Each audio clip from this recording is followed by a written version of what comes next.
और इस वक्त की बड़ी खबर हरियाणा से आ रही है, जहां कैबिनेट मंत्री चौधरी रणजीत सिंह चौटाला ने कैबिनेट मंत्री पद से इस्तीफा दे दिया है।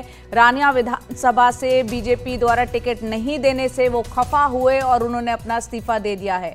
रणजीत सिंह चौटाला का बयान सामने आया है कि हर हाल में वो रानिया विधानसभा सीट से चुनाव लड़ेंगे।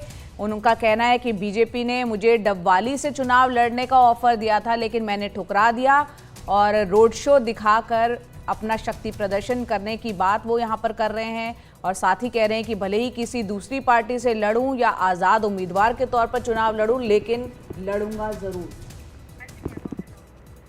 तो कल ही बीजेपी की लिस्ट आई है हरियाणा विधानसभा चुनाव के 67 नामों की, और एक के बाद एक हम देख रहे हैं कल से आज तक कई बीजेपी के जो लोग हैं जिनको टिकट नहीं मिला, उसमें कई विधायक भी हैं, वो अपना इस्तीफा दे रहे हैं। और अब यहाँ पर जो कैबिनेट मंत्री हैं चौधरी रणजीत सिंह चौटाला, उन्होंने कैबिनेट मंत्री पद से अपना इस्तीफा दे दिया है नाराजगी के चलते।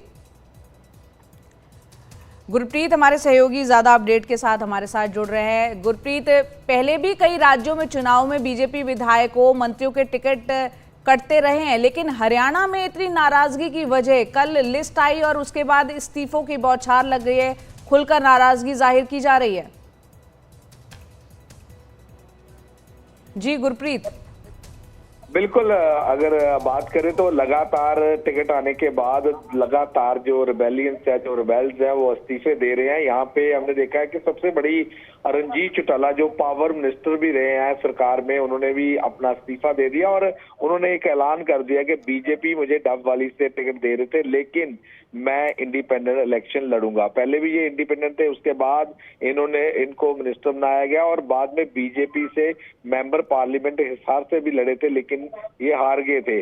उसके बाद लगातार ये डिमांड कर रहे थे बीजेपी को टिकट वहां से लेने के लिए, लेकिन बीजेपी ने डबवाली से ऑफर दिया और उस ऑफर को टुकरा के रणजीत चौटाला ने ऐलान कर दिया वो इंडिपेंडेंट लड़ेंगे। ये अकेले रणजीत चौटाला के नहीं, हमने देखा कि फॉर्मर जो मिनिस्टर थे करण देव कंबोज, उन्होंने भी अपना इस्तीफा दिया, लेकिन उन्होंने आगे क्या करना है वहीं हमने देखा कि जो रनिया के एमएलए हैं वो कांग्रेस ज्वाइन कर रहे हैं। तो लगातार आज जो अगर पार्टी के खिलाफ की बात की जाए तो इस समय पार्टी के खिलाफ जिन लोगों को टिकटें नहीं मिली वो लगातार पार्टी के विरुद्ध चल रहे हैं। बिल्कुल, बहुत बहुत शुक्रिया गुरप्रीत इस पूरे अपडेट के लिए। तो एक तरफ जहां बीजेपी को 10 साल में सत्ता में रही है हरियाणा में एंटी इनकम्बेंसी का सामना करना है, वहीं कल से जो टिकट की लिस्ट पूरी आई है 67 नामों की, उसके बाद एक के बाद जो इस्तीफे बीजेपी के अंदर हो रहे हैं उसका भी सामना इस वक्त बीजेपी को अंदर करना होगा।